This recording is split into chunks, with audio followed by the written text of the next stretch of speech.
The other day in my YouTube feed, I happened to see a new Scottie B Cards video. And this video was for the top rookies for 2026 Top Series 2. So I decided to check it out. And within a couple of minutes of going in there, I was really taken aback on how this video, this list, and how this was all put together. One thing I'll note, as long as the player's on this list, that's all that matters. Order is important, yes, but also, if they're number 5 versus number 2 or number 3 versus number 4, they can all be switched around, and I'm using these 4 categories to rank them more so than my own ranking.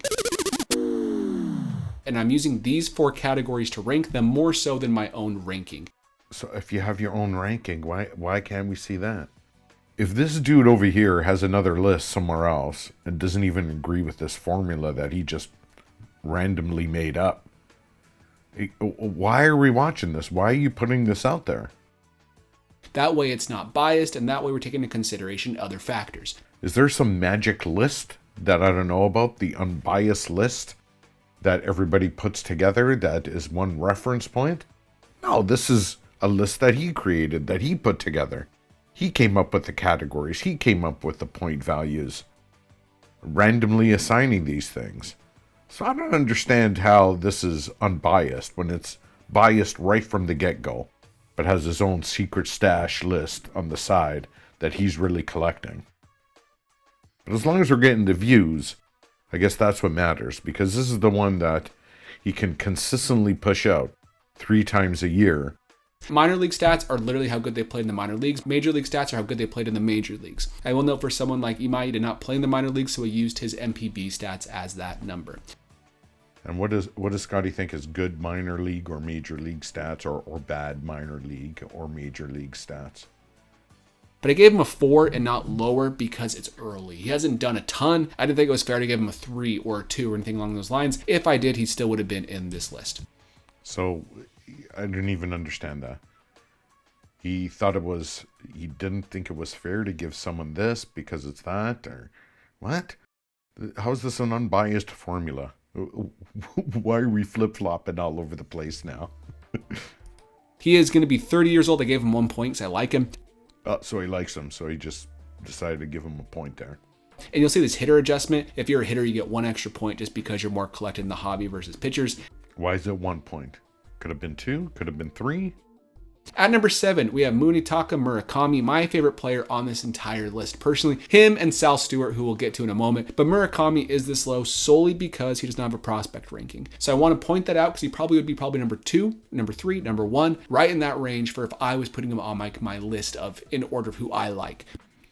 So this is Scott's favorite player, but ranked at number 7 on his unbiased list. But remember, he created this. He liked these columns. He liked these numbers.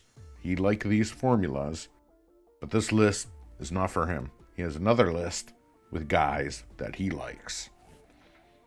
He's not sharing that. He's sharing this. He's only 22 years old. He's a top 10 prospect. His minor league stats are pretty good. Honestly, they're actually really good if you go back far enough. And his big league stats are great. Maybe even a 10 great. I gave him a 9. Maybe he should be a 10. Oh, here we go again. Give a 9. Maybe should be a 10. Who knows? Yada, yada, yada. So I decided, okay, you know what? Let's take a look at Scotty's picks from last year. Let's see what his 2025 Top Series 2 rookie picks were. And let's see how well he did. Scottie B loves using Baseball Reference WAR as sort of a guideline as to who to collect, who's going to be a Hall of Famer. This is his go-to thing. So we're going to use the same thing to measure what rookies from those specific classes did the best. You'll see on the left Scotty's picks. He got 1. He got 1 out of 10. And that's Ha-Seong Kim. Well, not the greatest there. He's under that Mendoza line. He's batting 100. 1 for 10 on that one there. Now, I didn't want to be unfair to Scotty, so I decided, okay, you know what? Since I'm here, let's take a look at all the picks from last year and see how he did for each series. So this is Series 1. Now, as you can see here, Scotty got 3 out of 10. James Wood, Jacob Wilson, and Spencer Schwellenbach. And update, These are the big names. Nick Kurtz, Matt Shaw, Drake Baldwin, 3 for 10. So that gives him 7 for 30. And what does that bring us to? Currently, Scottie's batting at 233. So I'm not going to hate on Scottie for putting out these videos. It attracts a lot of views, gives him some money, easy peasy formula for him to create once every few months. Pump out 3 of these a year. Beauty. I get it. I look at rookie lists too. They have value. They can introduce you to names, show you who the hobby is talking about, and give you a starting point. But that's the key. They should start your research. They should not end your research. Watch the games. You can't get any more better than watching the games. That's the key. Following box scores, playing fantasy baseball. Every week I'm looking at players who to pick up. Guys are injured on my team. Guys are playing pretty shitty. Sub them in. I gotta look for a new guy. Then I look, who's hot? Who's coming up? Another thing to do is look at MLB, look at transactions. See if players are getting traded, who's being called up. So now let's take a look at what Scottie B said in this video that he did, where he said not to follow influencers.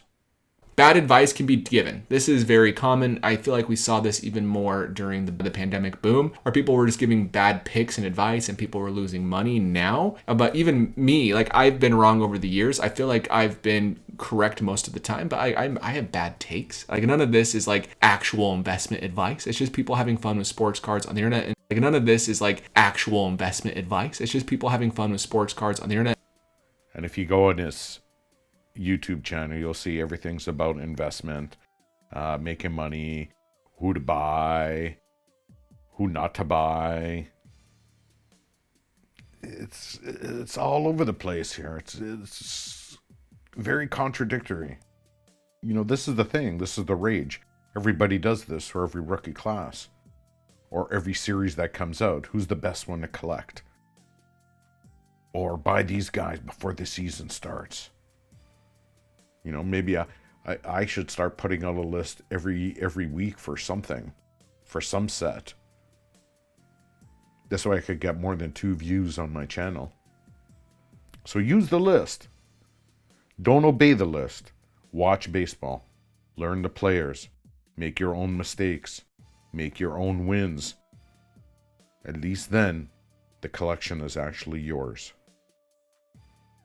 People have incentives to post content. Don't let it ruin your own sports card collecting. Have fun. Sports cards are supposed to be fun. It's a hobby.